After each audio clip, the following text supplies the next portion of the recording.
ധാരാളം സമ്പത്ത്, പ്രശസ്തി, കഴിവുകൾ, സമൂഹത്തിന്റെ അംഗീകാരം.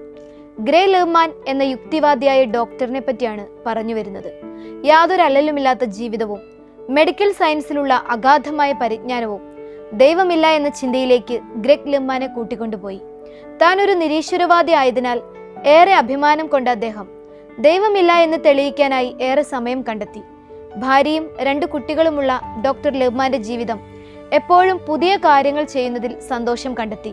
ആഡംബര കാറുകൾ വാങ്ങിക്കൂട്ടുക, വില കൂടിയ വീടുകൾ വാങ്ങുക, സ്കേറ്റിംഗ് നടത്തുക, ധാരാളം യാത്ര ചെയ്യുക.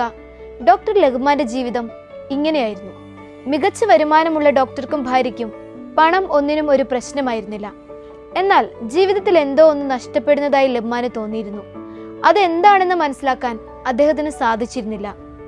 ലെഹ്മാൻ ഏറെ സ്നേഹമുള്ള ഒരു ജീവിത പങ്കാളിയായിരുന്നുവെങ്കിലും മുൻകോപവും എല്ലാ കാര്യങ്ങളെയും സംശയത്തോടെ വീക്ഷിക്കുകയും എതിർക്കുകയും ചെയ്യുന്ന ഒരു സ്വഭാവം അദ്ദേഹത്തിനുണ്ടായിരുന്നുവെന്ന് ഭാര്യ റൂത്ത് പറയുന്നു. അങ്ങനെ ഇരിക്കെയാണ് അയൽക്കാരായ ക്രൈസ്തവരുടെ വാദങ്ങൾ പൊളിച്ചടക്കാൻ, അവരുടെ ജീവിതം തെറ്റാണെന്ന് തെളിയിക്കാൻ നിരീശ്വരവാദിയായ ഡോക്ടർ ലെഹ്മാൻ ബൈബിൾ വായിക്കാൻ തുടങ്ങിയത്.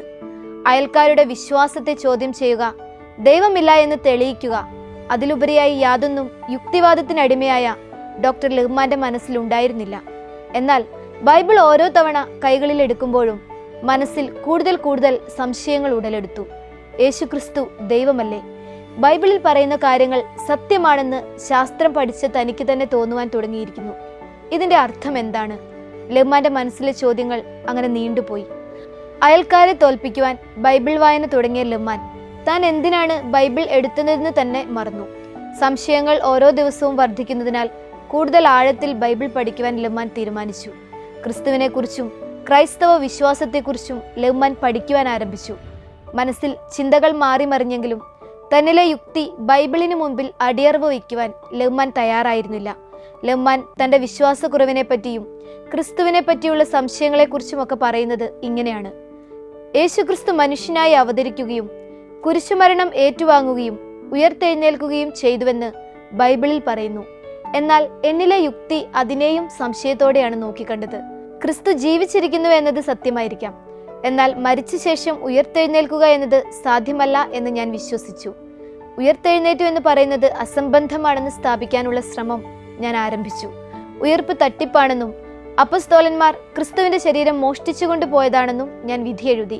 പക്ഷേ പിന്നീടാണ് മറ്റൊരു സാധ്യതയെക്കുറിച്ച് ഞാൻ ചിന്തിച്ചത്.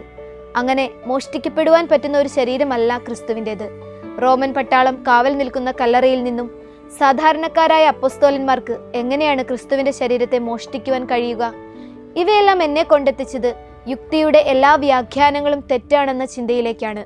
എൻ്റെ മനസ്സ് വല്ലാതെ ചഞ്ചലപ്പെട്ടു. ഒരു വശത്ത് നിരീശ്വരവാദത്തിന്റെ ചിന്ത മനസ്സിൽ കിടക്കുമ്പോൾ വിശദീകരിക്കുവാൻ കഴിയാത്ത ദൈവിക സത്യങ്ങൾ ലെഹ്മാനെ അതിശയിപ്പിച്ചു. ദിവസങ്ങളോളം മാനസികമായി ഏറെ വേദന അനുഭവിച്ച ഡോക്ടർ ലെഹ്മാൻ തന്നെ പൂർണ്ണമായും ദൈവസന്നിധിയിലേക്ക് സമർപ്പിച്ചു. കുറ്റങ്ങളും കുറവുകളുമുള്ള ഒരു മനുഷ്യനാണ് താനെന്ന് അദ്ദേഹം ദൈവസന്നിധിയിൽ ഏറ്റുപറഞ്ഞു. പിന്നീട് തൻ്റെതായ രീതിയിൽ അദ്ദേഹം പ്രാർത്ഥിക്കുവാൻ ആരംഭിച്ചു. മാനസികമായ ശാന്തിയും ദൈവവിശ്വാസത്തിന്റെ ബലമുള്ള അടിത്തറയും ലെഹ്മാന് ദൈവം സമ്മാനമായി നൽകി. സാവുൾ പൗലോസ് ആയതുപോലെ താനും രൂപാന്തരപ്പെട്ട് ഒരു പുതിയ മനുഷ്യനായെന്ന് ലെഹ്മാൻ സാക്ഷ്യപ്പെടുത്തുന്നു. മനുഷ്യരെ തേടി വന്ന ദൈവത്തിന്റെ മതമാണ് ക്രൈസ്തവ വിശ്വാസത്തിന്റെ അടിസ്ഥാനം എന്ന് ഞാൻ തിരിച്ചറിയുന്നു. തന്റെ വിശ്വാസം ലെഹ്മാൻ ഏറ്റുപറയുന്നു. ഈ ലോകത്തിന്റെ മോഹങ്ങളിൽ സന്തോഷം കണ്ടെത്തി ജീവിച്ച ഡോക്ടർ ലെഹ്മാൻ ക്രിസ്തു എന്ന സത്യത്തെ ഇന്ന് ലോകത്തോട് പ്രഘോഷിക്കുകയാണ്. അയൽക്കാരായ ക്രൈസ്തവരുടെ കാപട്യം കണ്ടെത്താൻ ബൈബിൾ എടുത്ത നിരീശ്വരവാദിയായിരുന്ന ലെഹ്മാൻ ഇന്ന് ക്രിസ്തുവിനായി ജീവിക്കുന്നു.